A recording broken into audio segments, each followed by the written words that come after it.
Usa ang typhoid fever sa mga ikabalak-ang nga sakit ning panahona, labi na nga kining maong matang sa sakit makakalas og kinabuhi. Sagad sa mga nabiktima niini mao ang mga lugar nga kuwang sa kasayuran kabahin sa sanitation. Karong buntaga atong mahinabi ang kanhi tig pamaba sa DOH7 ug Chief Pathologist nga si Dr. Mary Jean Loreche aron nga mohatag kanato og dugang kasayuran kabahin niini nga maong sakit ug kun unsay mga sintomas niini. Ato usab isgutan kun unsa ang mga angayang buhaton aron nga malikay niini. Dinira sa GMA Regional TV Live. Makauban nato karong buntaga mga kapuso, Chief Pathologist ug kanhi spokesperson sa DOH7, Dr. Mary Jean Loreche. Maayong buntag. Dr. Loreche, welcome back sa GMA Regional TV Live. Good morning, may buntag sa atong tanan.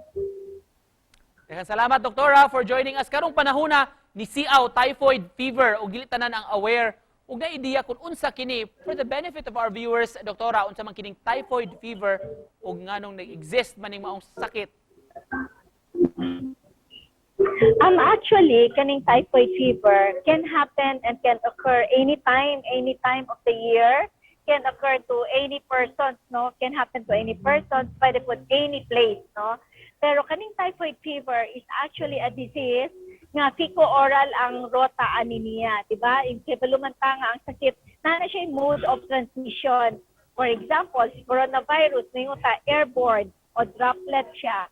So kanina naman siya, fecal-oral. Ibig sabihin, ang kagaw ani niya, which is Salmonella typhi, dito ka na siya sa mga urine, sa feces, na hugaw, no, nga tungod kay ang usa ka tawo nakakaon or nakainom og tubig nga naaani niya nga microorganism. Doktora, asa man ni kasagaran mo tumaw common kining maong sakit dinhi sa Kabisayan? Common gid ni siya sa mga lugar, no, ng atong sanitation na ay problema. For example, kanang open defecation nga mga lugar, atong mga kasilyas wala na tarong o kaya naman ang mga kasilyas na nga guba pareha atong panahon ni Super Typhoon Odette nga wala pa naayo o kaya naman ang kaning mga tawo nga naa dinha ang ilang source of drinking water naaaduol sa mga kasilyas or sa ang mga water pipes nga pwede maagian ani niya. Mahimo ba, Doktora, nga masaysay sab nimo unsa may mga sintomas sa typhoid fever? Kadaghanan ani nila mo manifest og hilanat, high grade fever, and then usahay kadaghanan pud ani nila moingon sakit ilang ulo. So very typical na siya kay gani man kanang mga manha sa ako mo reklamo, no, labi na kung magpa-check up na sila.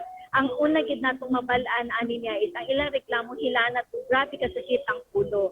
Posible pod nga sakit ang ilang mga kalawasan, posible nga magkalibanga na gani uban ani constipated pod. Preventable diseases you were saying, Doktora. Unsa pa may angayang buhato nato aron mapugngan ang pagtumaw ni maong sakit sa atong komunidad o mga tao, Dok? Unsay angayang buhaton gyud? Very important, no, ang paghugas sa kamot. Okay? Hand washing, labi na gyud kung gikan ikaw na nangasilyas, no, for your personal na mga panginahanglanon.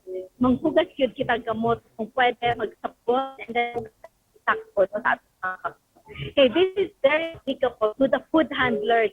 Kaya usahay gani ka ng travelers, mga mubiyahe, o kaya naman mubisita sa usang lugar. And then dayon nang naghanda sa ilang mga pagkaon na binamukaon sila sa mga kilid-kilid.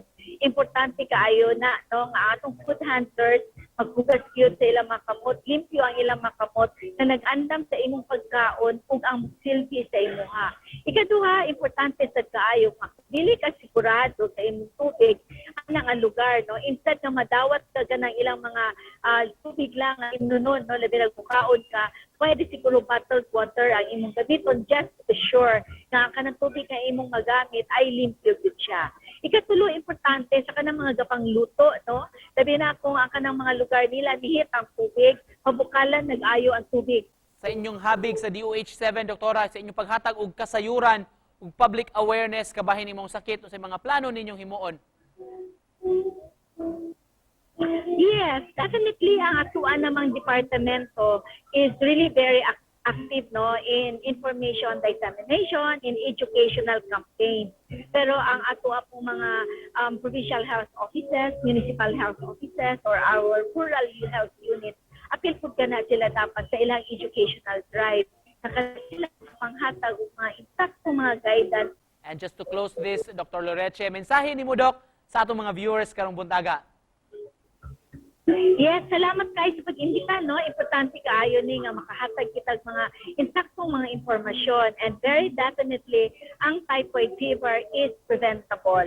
Pwede gyud na nato siya nga malikayan. Importante ang paghugas sa atong mga kamot, ang pag-inom sa insakto na limpyo nga mga kasugigan, and as much as possible kung traveler, labi na ang mga travelers, no? Ayaw lagkaon na ng mga uncooked and raw foods, no? Kaya wala man kakahibaluan nila. And katong mga food handlers, very, very important na sila. Na sila kinahanglan, limpyo gid na sila. Alright, daghan nga salamat sa impormasyon karong buntaga, Doc. Salamat sa kahigayunan, mga kapuso, Chief Pathologist sa DOH7, Dr. Mary Jean Loreche. Salamat, Doc. Thank you. Yes, thank you. May adlaw sa ating tanan.